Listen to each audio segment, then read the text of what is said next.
So this movie is a lot like Psycho, where they make us think they're gonna follow one character, but we don't. And she doesn't last nearly as long as the character from Psycho, though. She's here maybe a good 30 minutes, though. It's decently close, I guess. Um, she meets this stranger, and this is what I want to talk about. I think it is a bit unrealistic how they do it. She's known this stranger for a few days, and she trusts her. I don't get that, especially to go with her on a boat to the middle of nowhere, and then for her to make a joke about how she's gonna leave you there to die, and you just kind of laugh it off and start dancing in front of the fire. No joke, that is what happens in the movie. I thought that was kind of goofy, though I liked this movie. I thought that was goofy. It was dumb. This girl jokes about killing her and talks about how unimportant she is and how she could easily take over her social media account and no one would notice the difference. And then she talks about how she's special and gets up and dances in front of the fire. I don't get that. I understand that women trust women more than they trust men, which is perfectly reasonable because there is a lot of shitty men in the world.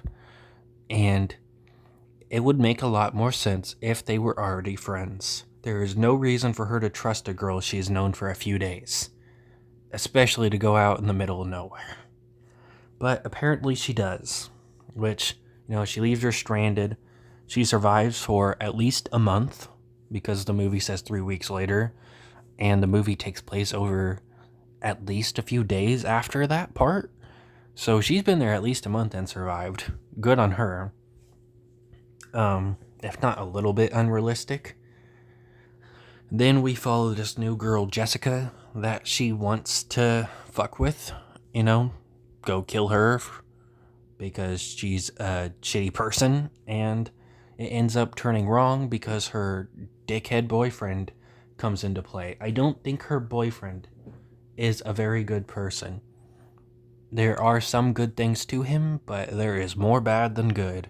Ryan, our first scene with him is him blaming her after her passport got stolen and basically accusing her of lying and planning this. He is a dick. And then when she breaks up with him, he's like, we'll talk about this later when you calm down.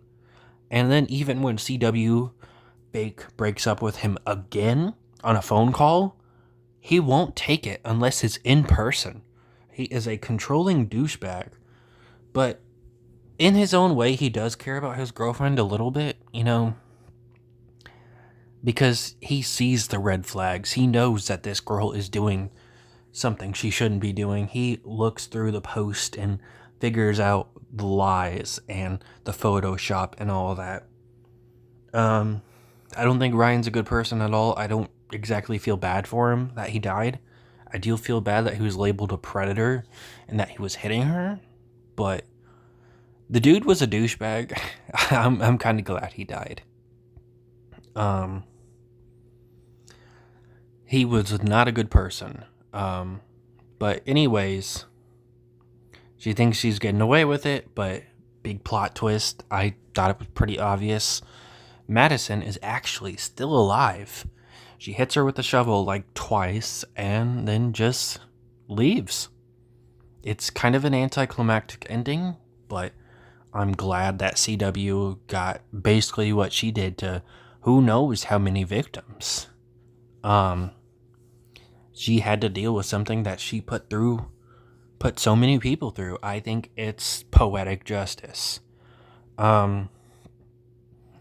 There is a scene where she sexually assaults Ryan, which, already makes her a character I wouldn't like. She's already a pretty bad person. Maybe I could just like her as a horror villain. Yeah, it isn't rape. She didn't do it with a sexual intent. She didn't force herself on him. But she took his clothes off without his consent. That is the very definition of sexual assault is doing something sexual to someone without their consent. A lot of people get that confused. Sexual harassment is when someone says something sexual to you that you don't want. Like if a guy were to say that he wanted you to go to the hotel room with him and suck his dick or something. Sexual assault is like smacking a girl's ass, touching her boob, removing clothing without their consent, and rape is obviously full on forcing yourself on someone. So he sexually assaults Ryan just so she can fucking keep her lifestyle. She is not a good person. She's killing these women just because she doesn't like the stuff they do. She doesn't like that they're fake and doing influencer stuff. Like, yeah, they're fake, but who cares? How does that affect you? She's just not a good person. I don't like her character at all. She had some pretty cool kills though, and it was a pretty different movie. I just love how different the horror genre can be. Like, you can do so many different things with it. So I really enjoyed this movie.